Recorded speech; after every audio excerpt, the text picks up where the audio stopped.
if that's okay with everyone. Okay, perfect. So thank you all for coming and for signing up to be moderators. Just some background. First of all, I'm just using the slides that we're going to be using for our delegate training tomorrow because just easier and we can go through them. This shouldn't be too long.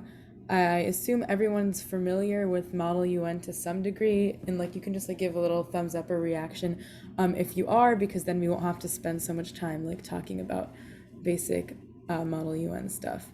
Okay, perfect. So basically everyone is familiar with Model UN, which is fantastic. And the reason why we really wanted to do a moderator training for this is because there are some unique rules of procedure. This is not like a traditional MUN debate.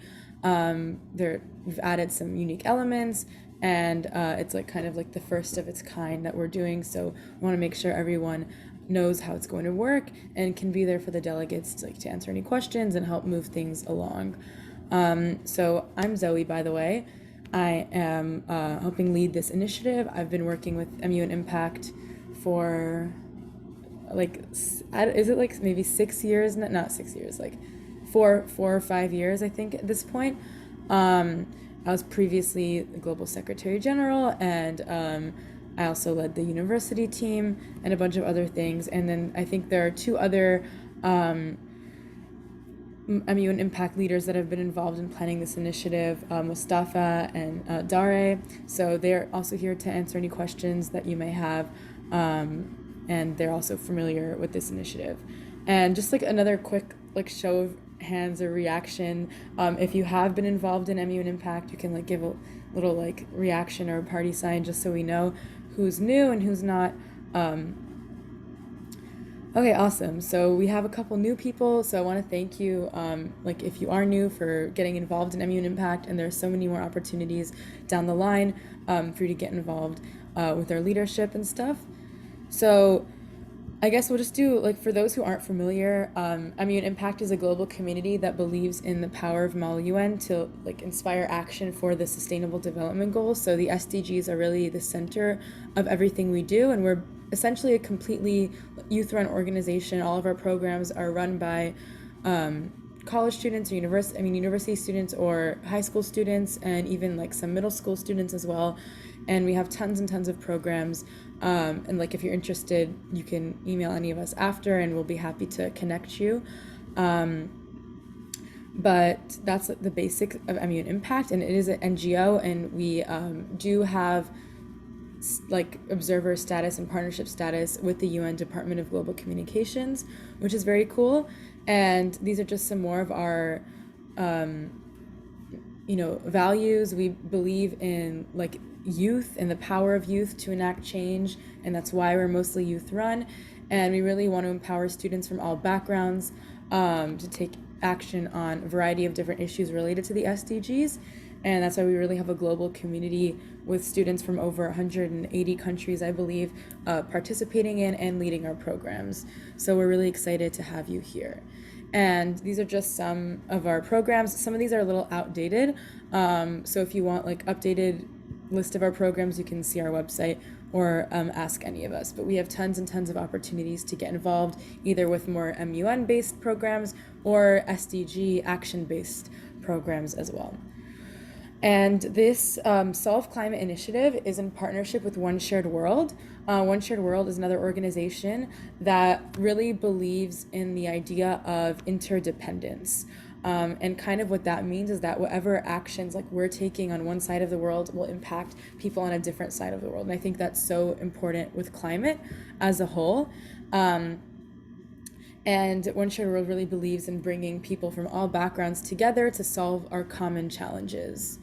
And these are shared values of both of our organizations. So we both believe in global interdependence, as I said, the power of youth, international cooperation, the SDGs, holding governments accountable for their commitments to the SDGs, which is so important, and then common solutions to shared global problems, right? So even though we all come from different backgrounds, we all live on the same planet, face the same issues, so how can we agree on solutions to solve them? And that's kind of the whole like ethos of our partnership and of this SolveClimaete initiative. And a little more background on this partnership before we move into this initiative as a whole. If maybe some of you are familiar, participated in our WashPat program, but that was we held that about a year ago, and that was a campaign aimed at guaranteeing access to water, sanitation, hygiene, and pandemic protection for all by 2030. And it was very similar to this campaign where we held a Model UN style debate for youth, and they drafted a resolution. And then after that, we met with different stakeholders, global leaders, people from the UN and from different governments, and we helped edit that resolution and consolidate it. And we actually got language from that youth drafted Model UN resolution included in a real UN General Assembly resolution that was passed this last December. And the whole point of that was to show that young people, sorry, I'm really bad with technology, as you can see, young people have the power to enact real change and change real policy on the global stage. And that was the first time youth drafted language was included in like a real UN resolution. And we hope to do something very similar for this initiative. Again, we don't know exactly like how the future will play out, but the goal is that after the simulation, there'll be opportunities to take what has been drafted and all the different recommendations and solutions and meet with world leaders and see how we can actually implement those or make our voices heard on a global level. So we definitely want you to know that you're part of something really big, and there are going to be so many opportunities later on to stay involved and keep leading this and hopefully get to engage with these world leaders and stakeholders. So it's very exciting, and definitely we want the delegates to know that too, that whatever they're debating during this simulation has like real world implications. So as I said, like this campaign as a whole is going to have 3 stages. Part 1 will be the simulation, which is next weekend, and then consultations and advocacy. And part 2 and 3, the consultations and advocacy, are those steps that we take what we've done in this simulation and bring them to world leaders, the UN, and again, like see how we can actually enact the solutions that we come up with during this debate. So that's kind of the flow of how this campaign will be as a whole, and we hope that it will be something ongoing that'll take us like into the year. Okay, and if you have any questions while I'm going, please feel free to stop me. Okay, so the simulation schedule, we have 2 time slots to accommodate for different time zones. So it's going to be 1300 to 1430 UTC, and there's actually a mistake on the slide. I have to fix it. It's the second time slot will be 1600 to 1730 UTC.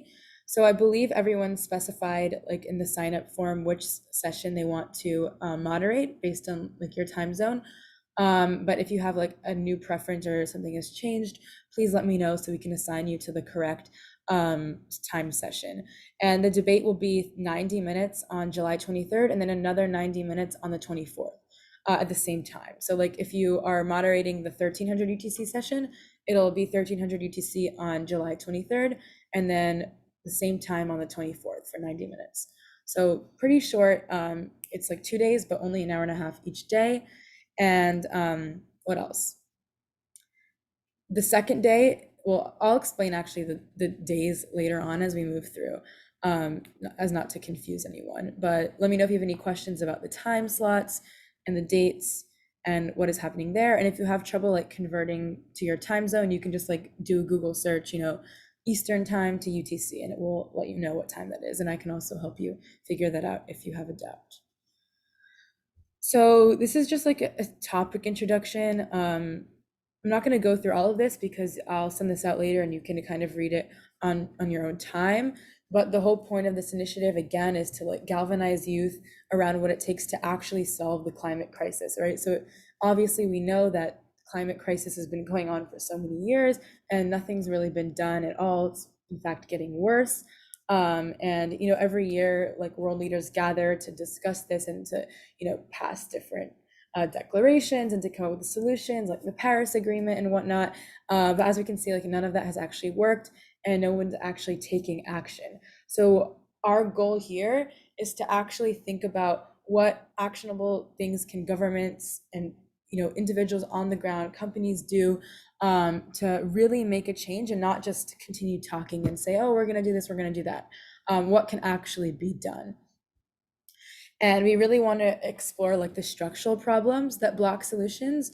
So what are the root causes, right? We want to think about why hasn't the world been able to come together to come up with a collective solution in the past. So we really want to get like deep into the issue and not just stay on the surface, and really think about innovative and creative ways to solve this. And again, we want to stay away from like the nation state point of view, meaning that like debating from country point of views and having like country interests in mind and thinking about how to solve this like issue within individual nations.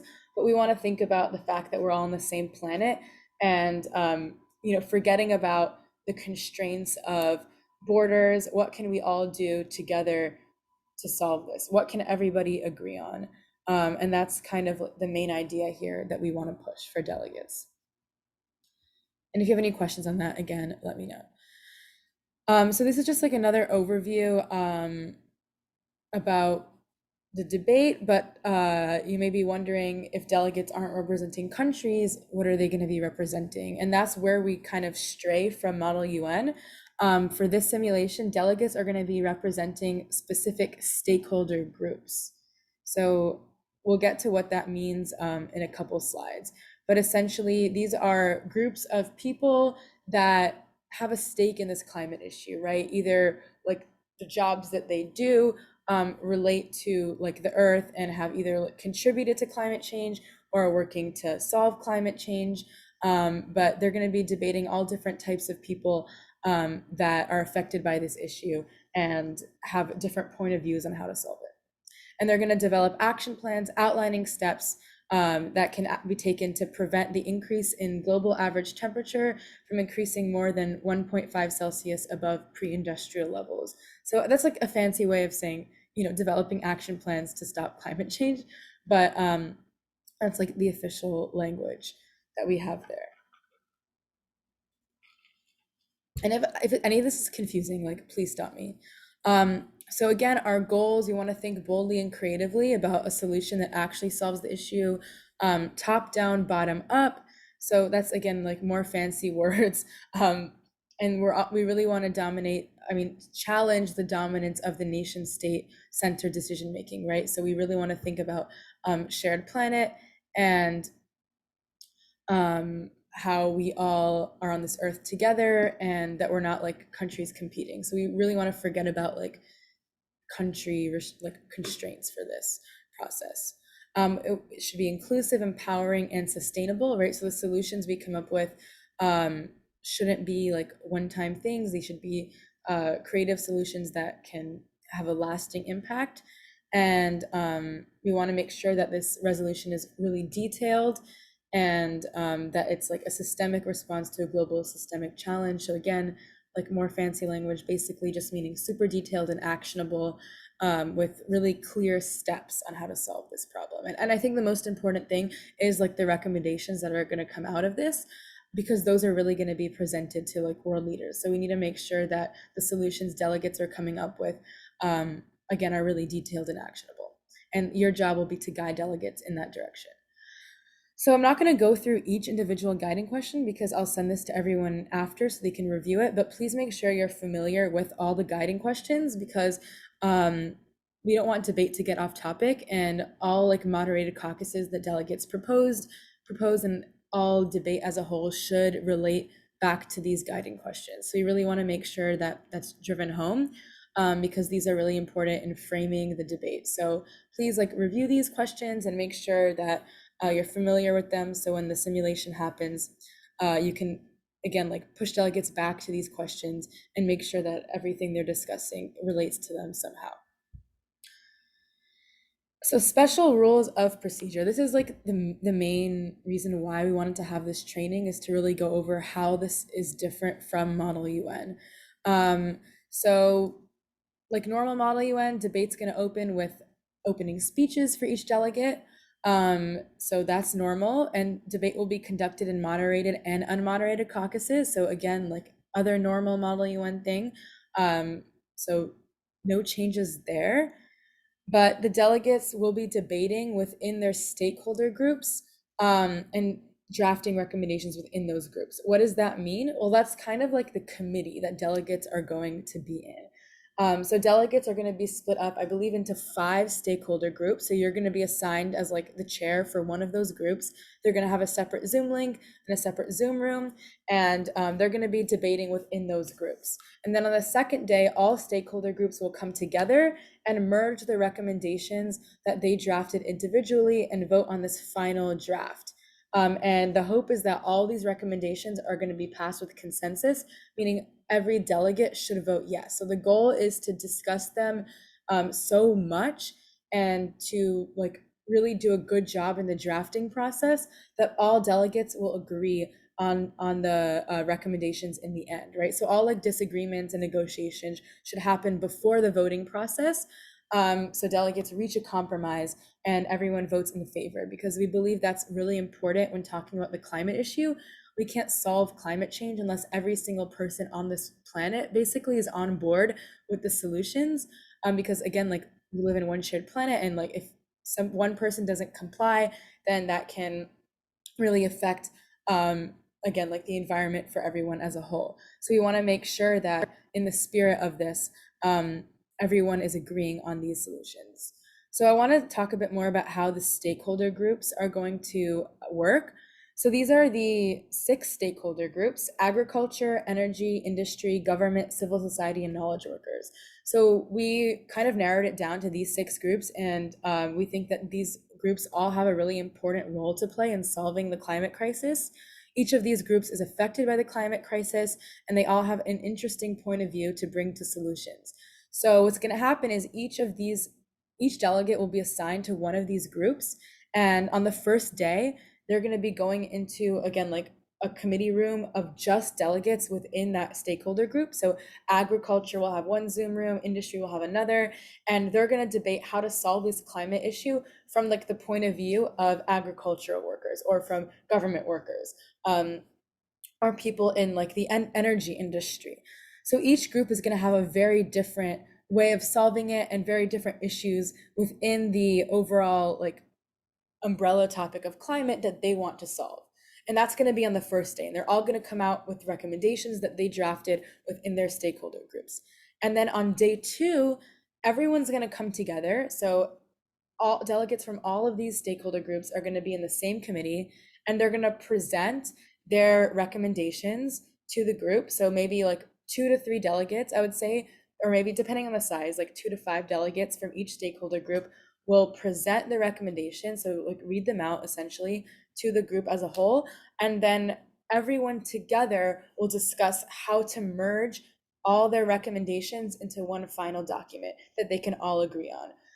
So, government is going to bring their own solution to the table, agriculture will bring theirs, and everyone's going to discuss, okay, how can we take all of our ideas, put them together, and make something that we all agree upon? And we thought this is a really unique way to have a debate, because it really models what's going on in the real world, right? Every single one of these groups has a voice that needs to be heard, and we need to figure out how can we agree on it, right? How can people who are in like industry and business sector, right, big corporations that are producing a lot of pollution and have a lot of factors, how can they agree with, let's say, climate activists in the civil society sector or people in the agricultural field on a solution? And it's definitely a huge challenge, but very rewarding. So before I move on, are there any questions on how these stakeholder groups are going to work? Okay, give me like a thumbs up just to know that everyone understands this aspect of debate, because it's super duper important. Okay, awesome. Thanks, guys. And oops, hold on, need to go back. Okay.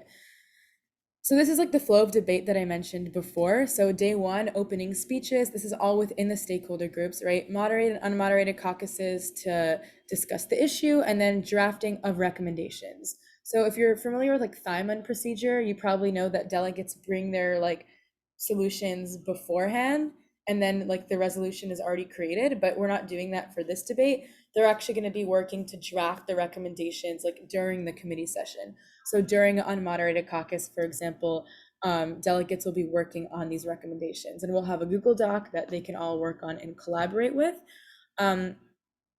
So that's how that's going to work. And then on day 2, each stakeholder group will present their recommendations to the larger group, and then the larger group will discuss and debate, maybe have a few moderated and unmoderated caucuses on that, and then clauses from each stakeholder recommendation will be possibly edited if there are any disagreements and consolidated into one final document, and then they'll be voted on. So is that process also clear? And any questions on that? Okay, I think there's a chat. Is there a limit on how many resolutions? That's a great question. So the goal is actually to have one document. So everybody in this stakeholder group should work on one document. And we're actually not calling it a resolution. And I'll tell you why later, because it's not going to be formatted as one. But we'll get to that soon. But there should just be one document. So everyone's working together. And again, like the whole spirit is that this is something that we should all agree on, everyone should contribute to, and we want to like reach as much of a compromise as possible. And then the second day, all 6 documents will be combined into one. And of course, maybe some clauses will be left out because, you know, the government stakeholder group doesn't agree with, you know, I don't know, like the business group on that idea, so you have to scrap it, and some will be agreed on and included, and we hope that's how the process will work. Again, like this is the first time we're trying this, so probably will be some issues, but we're gonna see how it goes, and hopefully we'll be hosting like another set of simulations later on, and we'll like modify them based on what happens. So thank you guys for being a part of like the first ever time that we're doing this. So basic MUN ROP, we don't really need to go through this if you're all familiar. I'll send this out later so you can review it, but all the usual roll call, points and motions, you know, point of order, point of personal privilege, all of that is like a-okay and for this debate. Yielding is fine. Just remember that there are a lot of people who have never done MUN before who will be in these simulations because it's like a modified, like not very strict MUN style debate. So if people aren't familiar with the terms, just explain it to them, or, you know, chair's discretion, like let it go, because we want to make sure everyone can participate, and we don't need to be super duper strict about like terminology and parliamentary procedure. But for those that are very familiar with Model UN, like all of these parliamentary procedure terms are definitely great to use, and like that's what we'll be following. So opening speeches, again, that's like the first step. That's normal MUN stuff. So you all familiar with that. Everyone who wants to can make like a short speech, and that'll be the first thing that happens. This is just for the delegates. And then we'll go into moderated and unmoderated caucuses to discuss like specific ideas. So again, you're super familiar with that. And because delegates will be drafting the recommendations during committee, that probably will be done during more unmoderated caucuses, but they can also work on it like throughout debate as well, like on the shared document. So drafting of recommendations, this is like an important part as well. So the goal is to draft innovative and detailed solutions that we can present later to climate leaders. We aren't necessarily like presenting this specifically to the UN. So the goal is not to have like a UN style resolution. We literally just want a list of detailed solution ideas. And hopefully this will make it more accessible to those who aren't familiar with Model UN, because there's no need for like operatives and preambles. So again, the key to a successful action plan is providing enough detail while still drafting a solution that the entire committee can vote in favor of.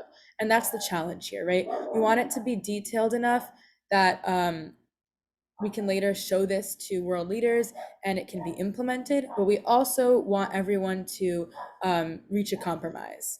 And the end product, again, is not a Model UN resolution with preambulatory and operative clauses, but rather, okay, for some reason, why? Okay, I'm supposed to have Zoom Premium, but okay, if the meeting is ending in 10 minutes, I may have to open a new Zoom link, so just bear with me, but hopefully we could possibly be done by this time. Okay, so the end product is not a Model UN resolution. Again, it's just a list of very detailed solutions, and I'll show you an example.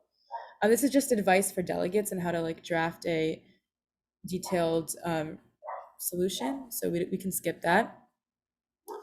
Okay, so I have an example on the ROP guide. So I'm gonna actually stop sharing my screen and then go ahead and share that rules of procedure guide to show you all what that will look like. And again, I'll make sure to share all these materials with you ahead of time. Okay, so this is the ROP guide, and if I haven't shared it with all of you, I will make sure to do that, but this is the guide that all delegates will get before the committee. So this is an example recommendation. This is like super long and detailed. So again, they don't need to be this like long, but this is kind of what we're going for in terms of detail. And these like the overall like recommendation document doesn't need to have like 20 clauses. It can be, I would say, between like 5 and 10 if they're as detailed as this. Like 5 solutions like this are perfect because again, we're going to be combining those into one larger document. So each stakeholder group may not have enough time to, do more than 5, and that's totally fine. So as you can see, like there's no operative phrase. It's just listing out the solution, right? It's just saying government should do X, Y, and Z. These can use actionable terms. It can say like implements, this program, or and whatnot. We don't need to be super strict with like the terminology and the language. This is like a very well written recommendation, but the language can be simpler. We have no preambles. It just gets straight to the meat. What are we doing to solve this issue? So I think there's a question. Will we be chair moderator or different types of moderators? That's a fantastic question. I was hoping we would have enough people to have like multiple different types of moderators, but we might be a little short staffed. And to like MUN Impact people, please, please push this. But my goal is to have a chair, a scribe who can help like type things out and keep track of everyone's ideas because, I don't know, maybe it will get hard for the delegates to be like writing and speaking at the same time. So like just in case, having somebody who can help with that.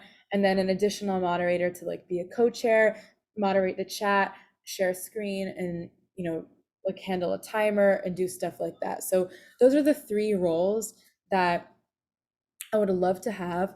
If you have like a preference, if you don't feel comfortable being a head chair and you just want to like have a smaller role, then that's fine. Like we'll make sure to put you as somebody who like is comfortable being a head chair. But I really hope that we have enough staffers. So please, please tell your friends. This like a great leadership opportunity, and there'll be like more opportunities after this. But we really want everyone. Okay, awesome, Jacob. Yeah, so head chair is all yours. Thanks for your enthusiasm. And what else was I going to say? Okay, I genuinely have no idea what I was going to say, but yeah, that's like the goal. And I hope we have enough people to do that. But again, like each committee, because we're splitting into stakeholder groups, at least for the first day, will be about 20 people in it. So it's pretty small. And I think like it's manageable for one person or 2 people to handle that. And I'll be floating throughout to like help. So no worries there. And then the second day, when everyone comes together, all the moderators will like work together. So even though there might be like 100, people total in the room, perhaps, you'll have like at least like 6 moderators, and we'll go over like how that will work, like before the second day, based on how the first day went. So yeah, I hope that makes sense. And if you have questions about that, let me know. So that's the recommendations. And then the rest of the presentation is just about like Zoom procedures. So we'll just like really flip through that very quickly.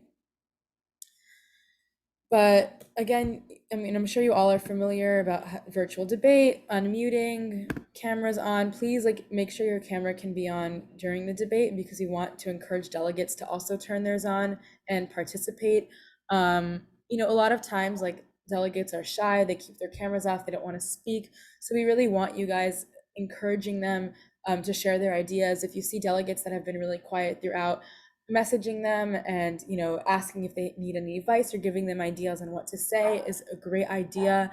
And if you realize there's like a lull in debate and people aren't really talking, you can give them like direct them on a different path or give them some ideas on what to discuss next. This is just about audio.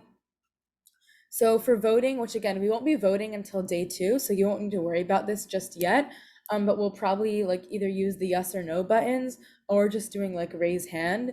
That's pretty much like chair's discretion. You can use either one. That's totally fine. Reactions are fun. We don't need to use this like reaction key, but I don't know, like if you want to implement reactions, you can do that. It's again chair's discretion. I'm confident you all, um, you know, can decide what you're comfortable with. So again, the delegates are going to be working on drafting their recommendations, and we're going to have like a Google Doc for each committee for them to work on.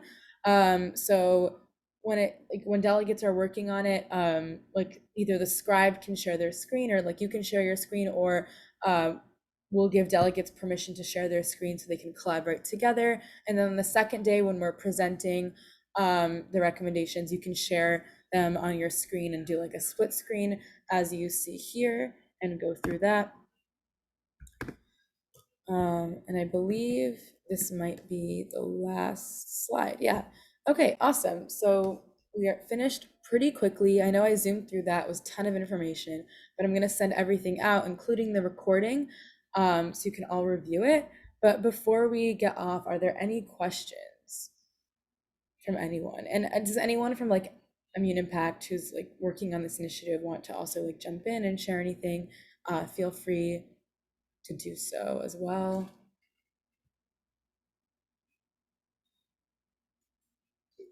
Okay, I'm gonna take it that it's a good sign that there are no questions. Again, this is like the first time we are implementing this type of event and campaign, specifically like with this debate procedure. So it's brand new for all of us. It is a little complicated, so I'm sure there'll be delegates that aren't going to understand. They may think that it's like traditional model UN. They may even like think that they're representing a country. So just make sure to like reiterate like the unique rules of procedure that we have, and direct them in the right direction, and give them advice and make sure everyone feels comfortable, of course. But yeah, again, this is super exciting. I'm really excited to see what comes out of this, and we really want your feedback as well. Again, after this event next weekend, hopefully we'll meet with all of you and you can give us your ideas on how to improve, because in September we want to launch this again, possibly on a larger scale, like with modifications based on what worked and what didn't. So definitely like keep in mind, there probably will be like hiccups and challenges, but we want to hear like your ideas as well on how to make this like the best campaign ever. So yeah, thank you all so much for joining.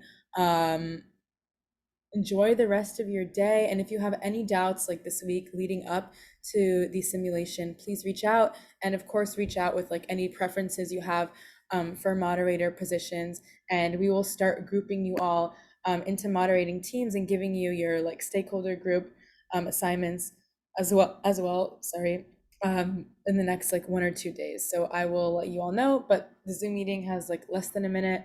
So thank you all so much. Enjoy your weekend, and yeah, we'll see you and talk to you all soon. Bye. Bye-bye. Thank you. Thank you. Bye. Bye, thanks.